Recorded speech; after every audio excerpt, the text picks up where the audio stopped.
السلام علیکم ورحمۃ اللہ وبرکاتہ نحمدہ ونصلی علی رسولہ الکریم اما بعد اعوذ باللہ من الشیطان الرجیم بسم اللہ الرحمن الرحیم وجاوزنا ببني إسرائيل البحر فأتوا على قوم يعكفون على أصنام لهم قالوا يا موسى اجعل لنا إلها كما لهم آلهة قال إنكم قوم تجهلون إن هؤلاء متبر ما هم فيه وباطل ما كانوا يعملون قال غير الله أبغيكم إلها وهو فضلكم على العالمين وإذ أنجيناكم من آل فرعون يسومونكم سوء العذاب يقتلون أبناءكم ويستحيون نساءكم وفي ذلكم بلاء من ربكم عظيم وواعدنا موسى 30 ليلة وأتممناها ب10 فتم ميقات ربه 40 ليلة وقال موسى لأخيه هارون اخلفني في قومي وأصلح ولا تتبع سبيل المفسدين ولما جاء موسى لميقاتنا وكلمه ربه قال ربي أرني أنظر إليك قال لن تراني ولكن انظر إلى الجبل فإن استقر مكانه فسوف تراني فلما تجلى ربه للجبل جعله دكا وخر موسى صعقا فلما أفاق قال سبحانك تبت إليك وأنا أول المؤمنين. الحمدللہ تدبر قرآن کی آج ہماری کلاس نمبر 171 ہے، جس میں سورہ اعراف کی آیت نمبر 138 سے 143 میں نے آپ کے سامنے تلاوت کی. ان آیات میں اللہ رب العالمین حضرت موسیٰ علیہ السلام کا تذکرہ مسلسل ہمارے سامنے چل رہا ہے. کل تک کی آیات میں آپ کے سامنے یہ بات آئی تھی کہ اللہ رب العالمین نے حضرت موسیٰ اور ان کے ساتھیوں کو فرعون سے نجات دلائی، فرعون کو غرقاب کیا. اب اس نہر سے یا اس سمندر سے نجات پانے کے بعد بنی اسرائیل نے کیا اعمال کیا، اللہ تعالیٰ ان کا تذکرہ یہاں پر آگے کر رہا ہے. سب سے پہلے آیات کا ترجمہ. اللہ تعالیٰ ارشاد فرماتا ہے وَجَاوَزْنَا بِبَنِي إِسْرَائِيلَ الْبَحْرَ، اور ہم نے جب بنی اسرائیل کو سمندر پار کرا دیا تو وہ ایک ایسی قوم کے پاس آئے جو ان کے بتوں کے پاس اعتکاف کیا کرتے تھے، بتوں کی عبادت کیا کرتے تھے. تو ان لوگوں نے کہا کہ موسیٰ ہمارے لیے بھی ایک ایسا معبود بنا دو جن کا ایسا معبود ہے. کہا تم جاہل قوم ہو، ابھی اللہ تعالیٰ نے نجات دی ہے، فرعون کے پاس سے نکلے ہیں اور کہہ رہے ہیں کہ موسیٰ جیسے ان کے پاس ایک معبود ہے نا عبادت کرنے کے لیے، ہمیں بھی دے دیجئے، ہمیں بھی ایک ایسا معبود چاہیے. حضرت موسیٰ نے ڈرایا کہ تم تو جاہلوں جیسی بات کر رہے ہو. ان هؤلاء متبر ما فيه وباطل ما كانوا يعملون، یہ لوگ جو کر رہے ہیں نا اسی میں برباد ہو جائیں گے، اور یہ جو عمل کر رہے ہیں وہ بھی برباد ہو جائیں گے. ان کا عمل انہیں فائدہ نہیں دے گا، ان کا شرک انہیں فائدہ نہیں دے گا. یعنی یہاں پر حضرت موسیٰ علیہ السلام شرک کی شناعت بتا رہے ہیں، برائی بتا رہے ہیں کہ ایسا مت کرو، یہ عمل برباد ہونے والا کام ہے. قال غیر اللہ ابغیکم الہا، اب یہاں پر حضرت موسیٰ سوال کر رہے ہیں کیا میں تمہارے لیے اللہ کے سوا کوئی اور معبود تلاش کروں جبکہ اس نے تمہیں سارے عالم پر فضیلت دے دی ہے، تمہیں اتنا اونچا بنا دیا ہے، فرعون سے نجات دلا دی ہے، عزت دی، مقام دیا، مرتبہ دیا، اس کے بعد تم یہ چاہتے ہو کہ اللہ کے علاوہ کسی اور کی عبادت کے لیے کوئی معبود تمہارے لیے بنا دوں. وَإِذْ أَنْجَيْنَاكُمْ مِنْ آلِ فِرْعَوْنَ، اور اب یہاں پر حضرت موسیٰ ان کو اللہ کے انعامات یاد دلا رہے ہیں کہ اللہ نے تم پر کیا کیا انعام کیا، اسے یاد کرو. ابھی اللہ نے نجات دی اور ابھی شرک کی باتیں کر رہے ہو، کیا انعام یاد دلایا. وَإِذْ أَنْجَيْنَاكُمْ مِنْ آلِ فِرْعَوْنَ، جب ہم نے تمہیں فرعون سے نجات دلائی جو تمہیں برا عذاب چکھا رہا تھا, تمہارے لڑکوں کو ذبح کر رہا تھا, لڑکیوں کو چھوڑ رہا تھا, اور اس میں تمہارے لیے بہت بڑی آزمائش تھی رب کی طرف سے. یعنی فرعون اتنا سخت عذاب دے رہا تھا, تمہیں مار رہا تھا, ستا رہا تھا, لڑکوں کو ذبح کروا رہا تھا, لڑکیوں کو چھوڑ رہا تھا. اتنے بڑے عذاب سے اللہ نے نکالا, سمندر سے اللہ نے نکالا, تکالیف سے اللہ نے نکالا, اس کے بعد غیروں کو معبود بنا رہے ہو. اب اس کے بعد اللہ تعالیٰ کہتا ہے کہ یہ ساری بات چیت کے بعد اب اللہ تعالیٰ نے حضرت موسیٰ کو اپنے پاس بلایا تھا, کوہ طور کی طرف بلایا تھا. آپ کو قوم کو چھوڑ کر کوہ طور کی طرف جانا تھا, اللہ تعالیٰ وہاں پر آپ کو تورات دینے والا تھا. تو اب یہاں پر اللہ اس کا تذکرہ کر رہا ہے کہ وَوَعَدْنَا مُوسَىٰ 30 لَيْلَةً, اور ہم نے حضرت موسیٰ سے 30 دن کا وعدہ کیا اور 10 اور ملا کر 40 کر دیا. یعنی اللہ تعالیٰ نے 40 دن کی میقات بنائی تھی ان کے لیے, علم دینے کے لیے, تورات دینے کے لیے. وقال موسیٰ, اب جب اللہ تعالیٰ نے بلایا حضرت موسیٰ کو کہ آؤ 40 دن کے لیے آپ کو یہاں پر آنا ہے, تو آپ نے اپنے بھائی کو اپنی جگہ ذمہ دار بنایا, جو خود بھی ایک نبی تھے حضرت ہارون, ان کو اپنی جگہ ذمہ دار بنایا اور اس سے کہا کہ اے ہارون میری جگہ اس قوم کے ذمہ دار بن جاؤ, اصلاح کے کام کرنا اور فاسدوں کے راستے پر مت چلنا, فساد مچانے والوں کے راستے پر مت چلنا, اصلاح کا کام کرنا, اچھائی کا کام کرنا, نیکی کا پیغام دینا.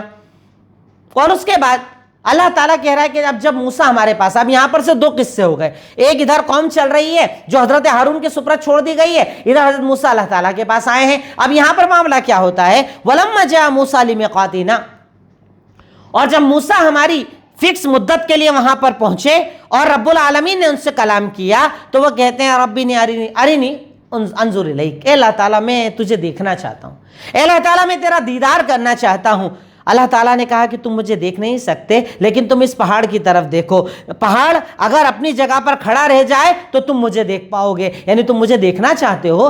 دنیا کی آنکھوں میں اتنی طاقت نہیں ہے, جو دنیاوی آنکھیں اس میں اتنی طاقت نہیں کہ اللہ کا دیدار کر سکے. تم تو اس پہاڑ کی طرف دیکھو, اگر یہ ٹک جائے نا تو تم بھی مجھے دیکھ پاؤ گے. اللہ رب العالمین نے جیسے ہی پہاڑ پر ذرا سی تجلی دکھائی, ذرا سا اپنا دیدار دکھایا, وہ پہاڑ ریزہ ریزہ ہو گیا, پہاڑ بالکل ریزہ ریزہ ہو گیا اور اللہ تعالیٰ کی تاب نہ رکھ سکا. حضرت موسیٰ بے ہوش ہو گئے, اسی پہاڑ سے گر پڑے, بے ہوش ہو گئے. بے ہوشی سے جیسے اٹھے تو وہ کہتے ہیں بابرکت ہے تو, میں تجھ سے توبہ کرتا ہوں اور میں تجھ پر سب سے پہلے ایمان لانے والا ہوں. یعنی اللہ تعالیٰ میں نے ایک ایسی ڈیمانڈ کر لی جو مجھے نہیں کرنا چاہیے تھی. تیرا دیدار ناممکن ہے پر میں نے ڈیمانڈ کی, تو نے مجھے دنیا میں بتایا کہ ایسا امپاسبل ہے. اللہ تعالیٰ میں نے اسے مان لیا, میں تجھ سے توبہ کر رہا ہوں, تیری تعریف بیان کر رہا ہوں اور میں تجھ پر ایمان رکھتا ہوں. یہ کہہ کر حضرت موسیٰ علیہ السلام نے اس پورے معاملے کو مکمل کیا اور اس معاملے کو ختم کیا. اب اس کے بعد آج کی آیات میں آئے ہوئے مشکل الفاظ. نمبر 1, جاوزنا, وی ٹک, ہم نے لیا, نکالا, حضرت موسیٰ کو نجات دی. یعکفون, یہاں پر یعکفون یعنی اعتکاف سے مراد ہے عبادت, ورشپ جسے کہا جاتا ہے, عبادت کرنا. یہ لوگ اس کی عبادت کیا کرتے تھے. متبرن, ڈسٹرائڈ, برباد ہو جائے گا, ختم ہو جائے گا. باطل بھی کہا جاتا ہے ورتھ لیس, جس کی کوئی قیمت نہ ہو, جس کی کوئی قیمت نہ ہو, ایسی عبادت کر رہے ہیں جس کی کوئی قیمت نہیں ہے. ابغیکم, آئی سیک, کیا میں ڈھونڈوں تمہارے لیے, کیا میں تلاش کروں. یسومونکم, یہ تمہیں چکھا رہے تھے. who were subjecting to you, تمہیں چکھا رہے تھے, تمہیں دے رہے تھے عذاب. 30 کہا جاتا ہے 30 کو, 30 کو. میقات کہا جاتا ہے ٹرم کو, یعنی ایک میقات ہوتی ہے, ایک ٹرم ہوتا ہے, ایک وقت ہوتا ہے. اخلفنی, ٹیک مائی پلیس, میری جگہ لو, تم میری جگہ لو. کلمہ, ہی اسپوک, اللہ تعالیٰ نے ان سے بات کی. استقر, ریمین پلیس, اگر اپنی جگہ پر رہتا ہے, اگر یہ پہاڑ مجھے دیکھنے کے بعد بھی اپنی جگہ پر رہتا ہے. تجلا, ریویلڈ ہمسیلف, اللہ تعالیٰ نے اپنے آپ کو دکھایا, اپنے آپ کو ظاہر کیا. دکن کہا جاتا ہے کرمبل, مطلب بالکل ریزہ ریزہ ہو جانا. خرّ صعیقہ, فیل ڈاؤن انکانشیسلی, یعنی بالکل مدہوشی کے عالم میں بے ہوش ہو کر وہ نیچے گر پڑے. افاقہ, ہی ریکورڈ, وہ ٹھیک ہوئے. جب بے ہوشی میں گرے پھر اس کے بعد ذرا دیر میں جب ٹھیک ہوئے تو اللہ تعالیٰ سے توبہ کی, اللہ تعالیٰ سے معافی مانگی. کچھ یہ مشکل الفاظ آج کی آیت میں ہمارے سامنے آئے. اب اس کے بعد ہمارا اگلا پوائنٹ ہوتا ہے تدبر, جو ہمارا بنیادی پوائنٹ ہوتا ہے. نمبر 1, انسان کو اللہ کے انعامات کو کبھی بھلانا نہیں چاہیے. ہم سب یہی کرتے ہیں, جب تک نہیں ہوتا ہے تب تک روتے ہیں, گڑگڑاتے ہیں, معافیاں مانگتے ہیں, پکارتے ہیں. ذرا سا اللہ تعالیٰ نے نوازا, سب بھول جاتے ہیں. سب بھول جاتے ہیں۔ اللہ کے انعامات کو کبھی مت بھولو۔ اللہ نے یہاں پر بنی اسرائیل کو یہ تو کہا نا تم بھول گئے اللہ تعالیٰ کو۔ اللہ تعالیٰ نے ابھی تمہیں فرعون سے نجات دلائی، سمندر سے نجات دلائی، عذاب سے نکالا، لڑکے ذبح کر دیے جاتے تھے، لڑکیاں چھوڑ دیا جاتی تھی۔ مطلب اللہ کے انعام کو کبھی مت بھولو، اللہ تعالیٰ کے اکرام کو کبھی مت بھولو، اللہ تعالیٰ نے جو احسانات تم لوگوں کے اوپر کیے ہیں اسے کبھی مت بھولو۔ پوائنٹ نمبر 2، جہالت انسان کا سب سے بڑا دشمن ہے، وہ انسان سے ہر گناہ کرواتی ہے۔ جہالت، ایک ہوتا ہے علم، ایک ہوتی ہے جہالت۔ علم نہ رکھنا مطلب جہالت رکھنا۔ جہالت ایک ایسا گناہ ہے جو انسان سے سارے گناہ کروا دیتی ہے۔ یعنی جب جاہل ہوگا نا، جیسے ہمارے یہاں دیکھ لو آپ، عام طور پر شرک کرنے والے، بدعت کرنے والے، خرافات کرنے والے زیادہ تر جاہل ہوتے ہیں، انہیں کچھ پتہ ہی نہیں ہوتا۔ جس نے جو بتا دیا عمل شروع، ایسا کرو اس سے یہ ہوتا ہے، کرنے لگ گئے، وہ کرو اس سے یہ ہوتا ہے، کرنے لگ گئے، یہاں چلے جاؤ وہاں چلے جاؤ، یہ باندھ لو وہ لٹکا لو، جو بتا دیا جائے آدمی جہالت کی وجہ سے کرتا ہے۔ پر سوچئے اگر آدمی علم والا ہو، اللہ تعالیٰ کہتا ہے مجھے پکارو، مجھ سے مانگو، میں دینے والا، میں عطا کرنے والا، میں رب، میں خالق، میں مالک، میں سب کچھ کرنے والا۔ علم ہوگا بندہ غیر اللہ کی عبادت نہیں کرے گا۔ پر جب جہالت ہوتی ہے تو بندہ ہر گناہ کرتا ہے، ہر چیز کرتا ہے، ہر حرام کرتا ہے، ہر غلط راستے پر چلتا ہے۔ اس لیے جہالت انسان کا سب سے بڑا دشمن ہوتی ہے۔ جب جہالت آتی ہے اس کے نتیجے میں انسان سے علم دور ہوتا ہے، عمل دور ہوتا ہے۔ اس لیے اپنے آپ کو جہالت سے بچانے کی بھی بڑی کوششیں کرنا چاہیے۔ پوائنٹ نمبر 3، داعی کو چاہیے کہ مدعوین کے غلط سوالوں کو بھی صبر کے ساتھ سمجھے یا سنے۔ جیسے داعی کو چاہیے کہ جن کو دعوت دے رہا ہے، مدعوین کی باتوں کو چاہے وہ غلط ہی کیوں نہ ہو، صبر کے ساتھ سنے، صبر کے ساتھ جواب دے، بدتمیزی نہ کرے، چلائے نہیں، جھڑکے نہیں۔ اللہ تعالیٰ اس کو پسند نہیں کرتا ہے۔ آپ دیکھیے نا، حضرت موسیٰ سے اتنی بڑی بات کر رہے ہیں کہ موسیٰ ہمارے لیے ایک معبود بناؤ۔ موسیٰ ناراض ہوئے، کہا تم جو بات کر رہے ہو نا وہ جاہلوں والی بات ہے۔ اللہ تعالیٰ نے تم کو پیدا کیا، اللہ نے فرعون سے نکالا، اللہ نے عذاب سے نکالا، اس کی عبادت کرو۔ آپ ناراض نہیں ہوئے، آپ نے چلایا، جھڑکایا، ڈانٹا نہیں۔ یہ داعی کا طریقہ ہوتا ہے کہ داعی مدعوین کے ہر سوال کا سکون سے جواب دیتے ہیں، کبھی بھی بھڑکتے نہیں، ناراض نہیں ہوتے۔ یہ طریقہ کبھی بھی داعی کا نہیں ہوتا۔ اب اس کی ایک چاہے تو چھوٹی سی مثال اللہ کے نبی کی زندگی میں دیکھیں کہ اللہ کے نبی کی زندگی میں کتنے الٹے سیدھے سوال کرنے والے آتے تھے۔ ایک آدمی نے، نوجوان نے آ کر کہا کہ میں زنا کرنا چاہتا ہوں۔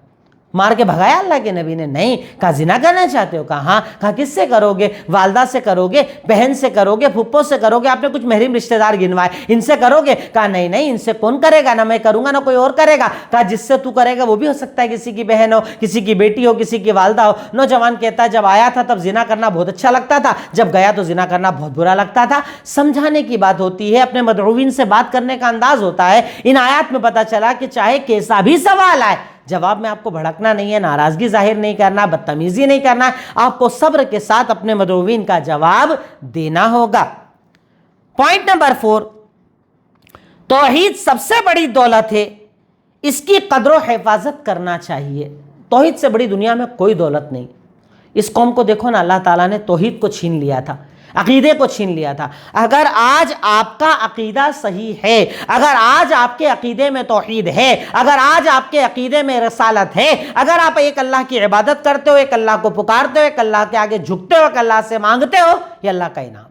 اس پر اللہ کا شکر ادا کرو، کیونکہ توحید سے بڑی اس دنیا میں کوئی نعمت نہیں ہے۔ اب دیکھیے نا، ایک طرف ہوتی ہے توحید پرستوں کی جماعت جو کہیں پر کمپرومائز کرتی نہیں ہے، کہیں شرک بدعت پر کمپرومائز نہیں کرتی۔ اب ان کے علاوہ لوگوں کو دیکھو، ادھر بھی چلے جاتے ہیں، ادھر بھی چلے جاتے ہیں، یہ بھی کرتے ہیں، وہ بھی کرتے ہیں، پر جو کٹر توحید پرست ہوتا ہے نا، وہ توحید میں کبھی کمپرومائز نہیں کرے گا۔ توحید سے بڑی کوئی نعمت نہیں، عقیدے سے بڑی کوئی نعمت نہیں۔ اگر اللہ تعالیٰ نے آپ کے دل و دماغ میں اس کی پہچان دے دی ہے، مطلب اس کا شکر ادا کرو، کیونکہ اس سے بڑا کوئی انعام دنیا میں ہو ہی نہیں سکتا۔ توحید سے بڑی دنیا میں کوئی دولت ہو ہی نہیں سکتی۔ پوائنٹ نمبر 5، مشرک کے سارے اعمال اللہ تعالیٰ برباد کر دے گا۔ شرک بہت بڑا گناہ ہے۔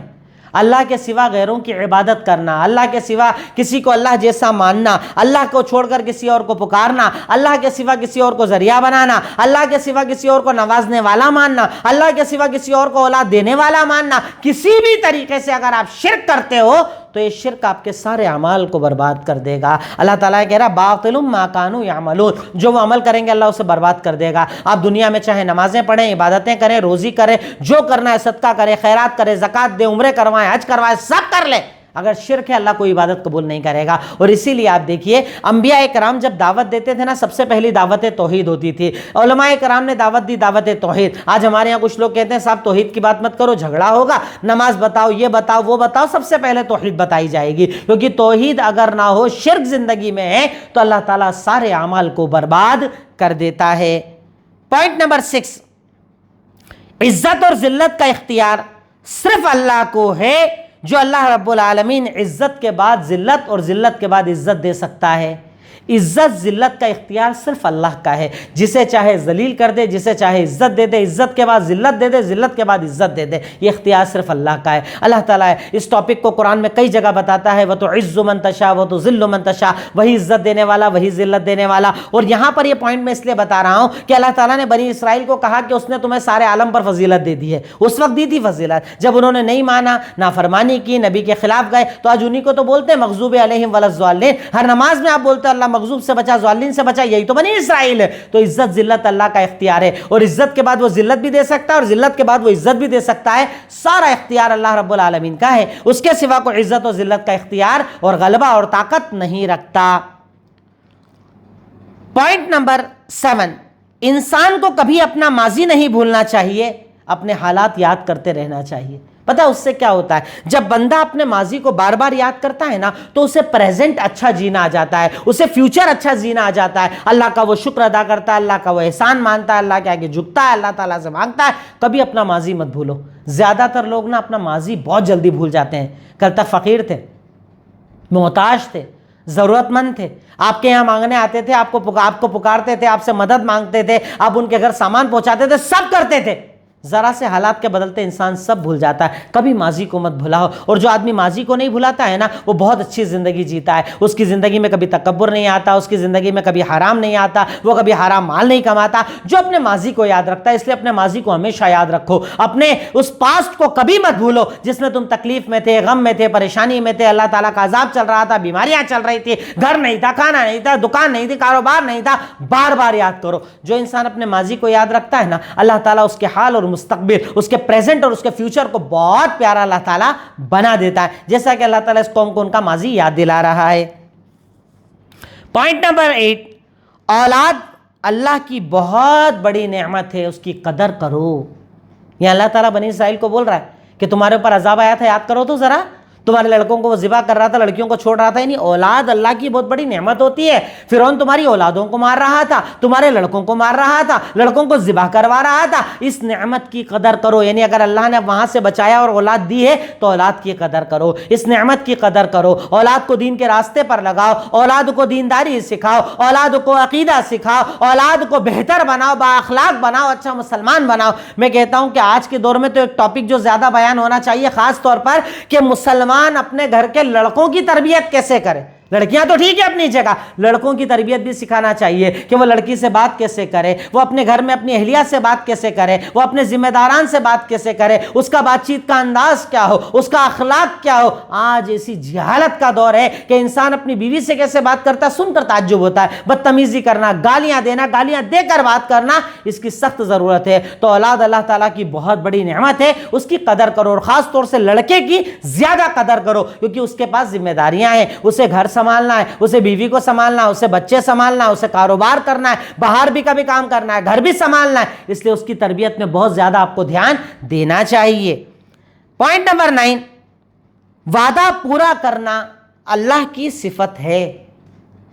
اب آپ اتنی بڑی بات ان آیات کے اندر اگر غور کریں کہ اللہ رب العالمین اپنے بارے میں کہتا ہے کہ وَوَعَدْنَا مُوسَىٰ 30 لَيْلَةً, ہم نے موسیٰ سے 30 دن کا وعدہ کیا, پھر 10 اس میں اور ایڈ کر دیے. اللہ تعالیٰ اپنے بارے میں کہہ رہا ہے کہ میں وعدے پورے کرتا ہوں. اللہ اکبر. تو ہمیں کتنے وعدے پورے کرنا چاہیے؟ ہم تو دن رات وعدے توڑتے ہیں, وعدے کر کر بھاگ جاتے ہیں, وعدے کرتے ہیں کل ملیں گے, پرسوں ملیں گے, یہ دے دیں گے, وہ دے دیں گے, قرضہ دیں گے, آپ کا پیسہ ادا کر دیں گے. سب جھوٹے وعدے. اللہ تعالیٰ اپنے بارے میں کہہ رہا ہے کہ اللہ تعالیٰ وعدہ پورا کرتا ہے. اللہ تعالیٰ جو وعدہ کر لے, جو عہد کر لے, اس پر قائم رہتا ہے. تو بندے کو کتنا رہنا چاہیے؟ وہ تو اللہ رب العالمین ہے, وہ تو خالق ہے, وہ تو مالک ہے, وہ تو مالک ارض و سما ہے. وہ اپنے بارے میں کہہ رہا ہے, تو ہمیں وعدوں کے تعلق سے کتنا زیادہ فکر مند ہونا چاہیے. پوائنٹ نمبر 10, 40 دن وقت بتانے کے پیچھے اللہ تعالیٰ بتا رہا ہے کہ دن و رات اور وقت کی قدر کرو۔ اللہ تعالیٰ چاہتا تو ایک دن میں بھی دین دے دیتا، ایک دن میں شریعت دے دیتا، ایک دن بلاتا، تورات پوری سکھاتا اور بھیج دیتا۔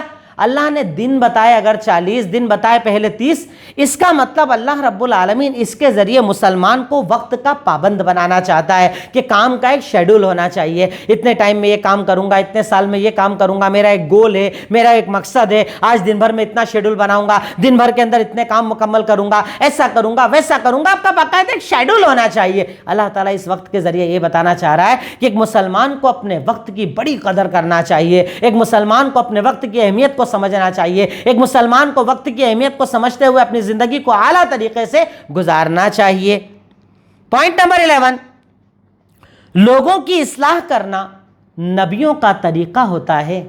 اصلاح کرنا، یہاں پر حضرت موسیٰ نے ہارون سے کہا تھا کہ میرے پیچھے قوم کو سنبھالنا اور اصلاح کا کام کرنا، بھلائی کا کام کرنا، بھلائی کا حکم دینا، برائی سے روکنا، اچھائی کی طرف بلانا، برائی سے دور بھگانا، یہ کام کرنا ایک مومن کی ذمہ داری ہے۔ جب انبیاء کرام یہ کام کرتے تھے تو ہماری بھی ذمہ داری ہے کہ ہم لوگوں کو بھلائی کا حکم دیں، برائی سے روکیں، اچھائی بتائیں، حلال بتائیں، جو ہم دین میں جانتے ہیں لوگوں تک پہنچائیں، جو ہم اچھائی جانتے ہیں لوگوں تک پہنچائیں، لوگوں کو حلال کا راستہ بتائیں، حرام سے روکیں۔ یہ ہماری ذمہ داری ہے، یہ نبیوں کا طریقہ ہے۔ انبیاء کرام نے اپنی زندگی کا ایک بڑا حصہ اسی چیز میں گزارا کہ لوگوں کو حلال کی طرف بلاؤ اور حرام سے روکو۔ تو ہمیں بھی اپنے اس فریضے کے اوپر بڑی محنت کرنا چاہیے۔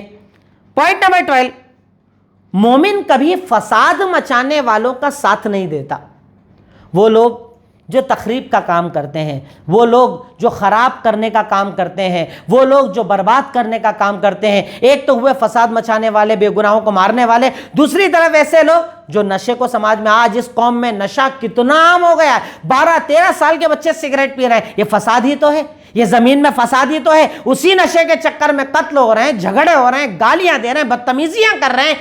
فساد مچانے والوں کا کبھی ساتھ مت دو۔ ایسے لوگ جو اس نشے کی طرف ہیں ان کو دور کرو، یا تو کم سے کم ان سے دوری اختیار کرو، انہیں اپنا دوست مت بناؤ، انہیں اپنا ساتھی مت بناؤ، ان سے بات چیت مت کرو، تعلقات توڑو ایسے لوگوں سے جو نشے کی اس بلا کو قوم میں عام کر رہے ہیں، جو نشے کو اس قوم کے اندر پلا رہے ہیں، انہیں بتا رہے ہیں کہ پاؤچ استعمال کرو، نشہ کرو، بیڑی سگریٹ سب کا استعمال کرو، یہ حلال حرام نہیں ہے، تو صرف مکروہ ہے۔ ایسے لوگوں سے دور رہو۔ اللہ تعالیٰ فساد مچانے والوں کو نہ پسند کرتا ہے اور نہ فساد مچانے والوں کا ساتھ دینے والوں کو پسند کرتا ہے۔ دونوں سے اپنے آپ کو بچانے کی کوشش کرنا چاہیے۔ پوائنٹ نمبر 13، علم کے لیے سفر کرنا پڑتا ہے، علم گھر بیٹھے نہیں ملتا ہے۔ یہاں پر دیکھیے اللہ تعالیٰ چاہتا تو حضرت موسیٰ جہاں تھے وہیں علم دے دیتا نا۔ آپ کو بلایا کیوں؟ بلانے کا مطلب یہ بتانا ہے کہ علم کے لیے ذرا محنت کرنا پڑتی ہے، علم اتنے آسانی سے نہیں ملتا ہے۔ ورنہ پوچھو اپنے مسجد کے مولوی صاحب سے، عالم صاحب سے، مفتی صاحب سے، وہ اپنا گھر چھوڑ کر 8-8 سال مدرسوں میں کیوں رہتے ہیں، سفر کیوں کرتے ہیں، گھر کیوں چھوڑتے ہیں، مدارس میں کیوں جاتے ہیں؟ علم حاصل کرنے کے لیے۔ تو یاد رکھو کہ علم کے لیے محنت کرنا پڑتی ہے، علم حاصل کرنے کے لیے سفر کرنا پڑتا ہے، علم حاصل کرنے کے لیے جانا آنا پڑتا ہے، اپنا وقت لگانا پڑتا ہے، پیسہ لگانا پڑتا ہے، تب جا کر اللہ تعالیٰ علم دیتا ہے، کیونکہ علم بڑی قیمتی چیز ہے۔ پوائنٹ نمبر 14، رب کا دیدار دنیا میں ممکن نہیں ہے۔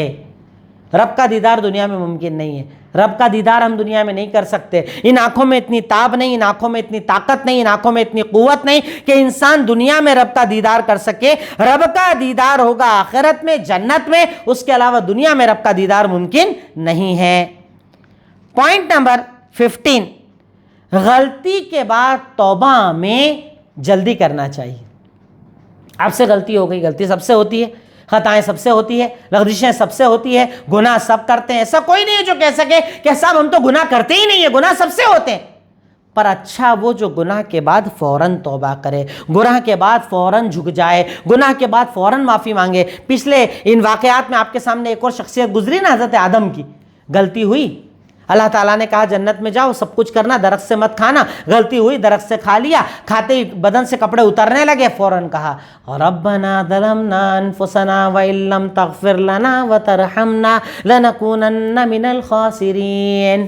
فوراً توبہ کی، اللہ ہم سے غلطی ہو گئی، ہمیں معاف کر دے۔ یہاں پر دیکھیے کہ حضرت موسیٰ نے اللہ تعالیٰ سے کہا کہ اللہ تعالیٰ تجھے دیکھنا چاہتا ہوں۔ اللہ تعالیٰ نے کہا کہ دیدار ممکن نہیں ہے، پہاڑ کی طرف دیکھ، تو فوراً کیا کہا؟ سبحانک تبت الیک وانا اول المؤمنین۔ فوراً توبہ کر لی، تو توبہ میں تاخیر مت کرو، توبہ میں انتظار مت کرو۔ یہ مت سوچو کہ بڑھاپے میں معافی مانگوں گا اللہ تعالیٰ بڑھاپے میں معاف کر دے گا، بڑھاپے میں ایسا ہوگا ویسا ہوگا۔ جب تک جوانی ہے، طاقت ہے، قوت ہے، معافی مانگو، پکارو اللہ تعالیٰ کو۔ اللہ نے جیسے ہی گناہ ہوا، جیسے ہی یاد دلایا، فوراً چاہیے بندے کو کہ وہ توبہ کرے اور اللہ تعالیٰ سے اپنے گناہوں کی معافی مانگے، تبھی اللہ تعالیٰ گناہوں کو معاف کرتا ہے۔ پوائنٹ نمبر 16، جب دعا مانگو تو دعا میں رب کی تعریف کرو، تعریف کرو اللہ کی۔ یہاں پر کیا کہا؟ سبحانک، بابرکت ہے تو، عزت ہے تیری، قوت ہے تیری، غلبہ ہے تیرا۔ اللہ کی تعریف، اللہ کی بڑائی، اللہ کی کبریائی، اللہ کے ناموں کا وسیلہ، اس کو مانگنے سے رب العالمین دعاؤں کو قبول کرتا ہے، دعاؤں کو شرف قبولیت دیتا ہے۔ تو اس چیز کا بھی بندہ مومن کو بہت زیادہ لحاظ کرنا چاہیے۔ آخری ہمارا پوائنٹ ہوتا ہے عمل، کہ آج کی آیات پر ہم کیا عمل کریں، یا کیا عمل ہمیں کرنا سمجھ میں آتا ہے۔ نمبر 1، شرک کے خطرات کو سمجھو۔ شرک بہت بڑا گناہ ہے۔ ہمارے ہاں بہت سارے لوگ شرک کو شرک ہی نہیں مانتے ہیں۔ انہیں بتاؤ شرک کیا ہے، شرک گناہ کیوں ہے، شرک سے اللہ کیسے ناراض ہوتا ہے، شرک کا عذاب کیا ہے، اللہ تعالیٰ کیا کیا عذاب نازل کرتا ہے مشرکین پر۔ اس پر بھی بڑا غور ایک مومن کو کرنا چاہیے، عمل کرنا چاہیے۔ نمبر 2، شرک کو سمجھانے کا طریقہ انبیاء سے سیکھو۔ انبیاء نے دعوت کیسی دی، انبیاء نے شرک سے کیسے روکا، انبیاء نے شرک کی برائی کیا بتائی، انبیاء نے شرک کی کمیاں کیا بتائی، انبیاء نے شرک سے لوگوں کو کس طریقے سے بچایا، خود بھی پڑھو اور لوگوں کو بھی بتاؤ، تاکہ آپ کی دعوت کے اندر اثر پیدا ہو جائے۔ پوائنٹ نمبر 3، سبحان اللہ و بحمدہ، یا اس طرح کی دعاؤں کو بار بار پڑھو۔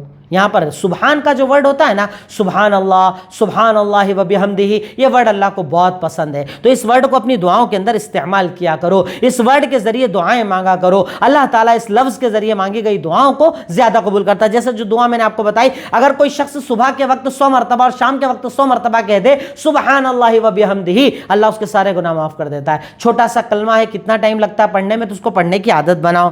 نمبر 4، واقعات سے عبرت حاصل کرو۔ جب کوئی واقعات سنو نا، اللہ تعالیٰ کوئی واقعات بیان کرے نا، حضرت موسیٰ کا واقعہ، نوح کا واقعہ، قوم عاد کا واقعہ، قوم سمود کا واقعہ، قوم شعیب کا واقعہ، جو بھی واقعات اللہ بتائے اس سے عبرت حاصل کرو۔ ہمیں ایسا نہیں کرنا ہے، ہمیں یہ نہیں کرنا، ہمیں وہ کرنا ہے، یہ اچھا کام، وہ برا کام، اس سے اللہ خوش ہوتا، اس سے اللہ ناراض ہوتا، انہیں تلاش کرو اور اپنی زندگی بناؤ۔ اللہ تعالیٰ اس عمل سے خوش ہوتا ہے۔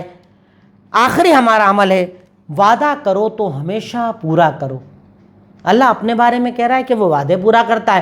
وعدوں کی اہمیت کو سمجھو اور یاد رکھو، جو وعدہ کر کے پورا نہیں کرتا نا، منافق ہو جاتا ہے، نفاق کی علامت آ جاتی ہے۔ وعدے پورا کرو، اگر وعدہ کیا ہے تو پورا کرو، نہیں تو وعدہ ہی مت کرو۔ وعدہ اسی چیز کا کرو جس کو آپ کر سکتے ہیں، جو آپ کی طاقت اور قوت میں ہے، جو آپ کے اختیار اور غلبے میں ہے۔ تو جب وعدہ کرو، وعدے کو برابر پورا کرو۔ یہ کچھ بنیادی نکات تھے جو آج کی کلاس میں آپ کے سامنے لانے کے اللہ نے مجھے توفیق دی۔ انہی باتوں پر میں اپنی بات کو مکمل کرتا ہوں اور اللہ تعالیٰ سے دعا کرتا ہوں، اے الہی مولا رب العالمین، خالق مالک رحمان رحیم، یقیناً تو غفور، تو غفار، تو رحمان، تو رحیم، تو ہی اول، تو ہی آخر، تو ہی ظاہر، تو ہی باطن، تو سمیع، تو بصیر، تو علیم، تو خبیر، تو رب العالمین۔ اے اللہ، ہم تمام کو کہنے سننے سے زیادہ عمل کی توفیق عطا فرما، قرآن کو سمجھنے کی توفیق عطا فرما، قرآن کو اپنی زندگی بنانے کی توفیق عطا فرما۔ وآخر دعوانا الحمدللہ رب العالمین۔ السلام علیکم ورحمۃ اللہ وبرکاتہ۔